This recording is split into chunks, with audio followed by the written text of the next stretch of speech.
Con la apertura del sexto sello, comienzan los grandes trastornos cósmicos que anuncian el inicio de los últimos días.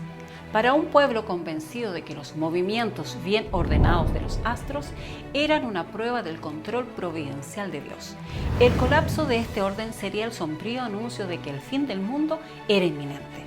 Démosle un vistazo a estos notables sucesos de los últimos tiempos que serán concluyentes en la definición de la fecha de caducidad de la era actual. No te alejes, que ya arrancamos.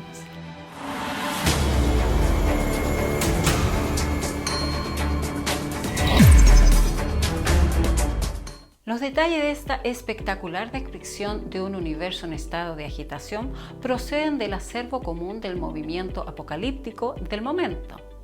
La mayoría de los estudiosos piensan que no han de entenderse de un modo literal. Es muy posible que quienes leyeron por primera vez la descripción de Juan no tuvieron que molestarse en debatir si los detalles debían considerarse o no literalmente.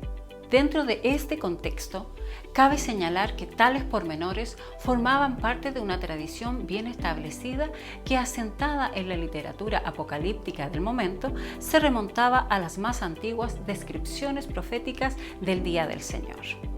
Ocurrirán algunos trastornos inusuales en la naturaleza cuando se detenga el tiempo cósmico y comience la eternidad. Un terremoto sacude el universo para indicar que la creación de Dios está íntimamente involucrada en el día del juicio.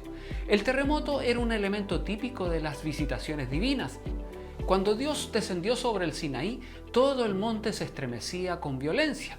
Isaías profetizó que en aquel tiempo la gente se esconderá en cuevas por el terror del Señor cuando se levante para hacer temblar la tierra.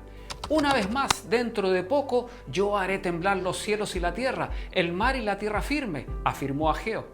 Este gran terremoto irá acompañado por el ennegrecimiento del sol, que se pondrá de luto, y el enrojecimiento de la luna, que adquirirá la tonalidad de la sangre. En el día de Pentecostés, Pedro cita un pasaje que en aquel momento se había cumplido parcialmente, hablando de la venida grande y terrible del día del Señor.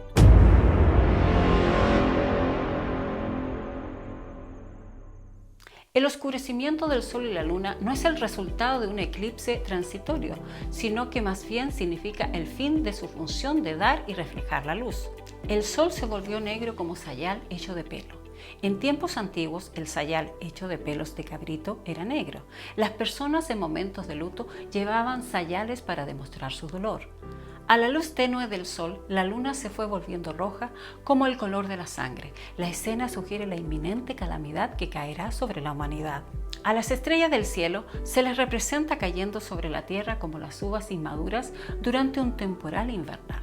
Isaías habló de la caída de las estrellas como si de hojas secas se tratara. Es una de las señales que precederán inmediatamente a la venida del Hijo del Hombre.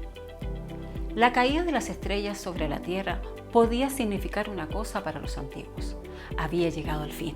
En realidad es un desplazamiento completo de las estrellas en el espacio.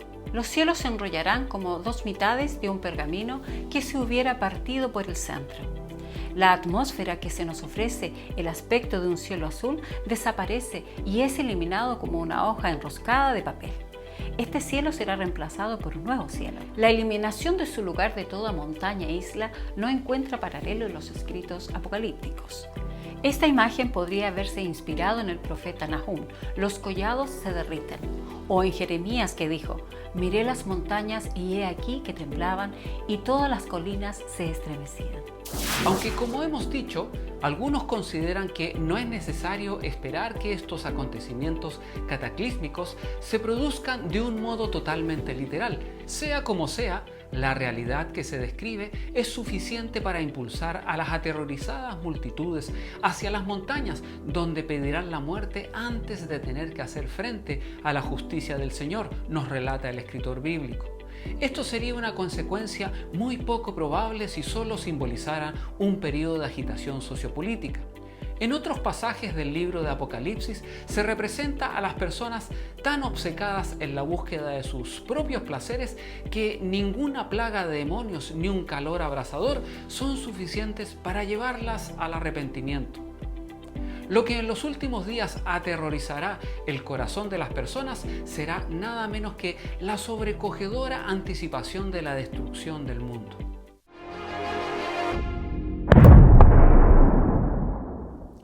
Y ya hemos llegado al final de nuestro programa. En nuestra opinión, no creemos que estas palabras tan impactantes tengan el mero propósito de asustar a alguien, sino más bien advertirnos de que más temprano que tarde todo llegará a su fin y basta solamente con observar las actuales contingencias por las que pasa nuestro maravilloso pero alicaído planeta. No desestimemos este mensaje que la misma creación de Dios día a día nos está entregando. Un abrazo y hasta pronto.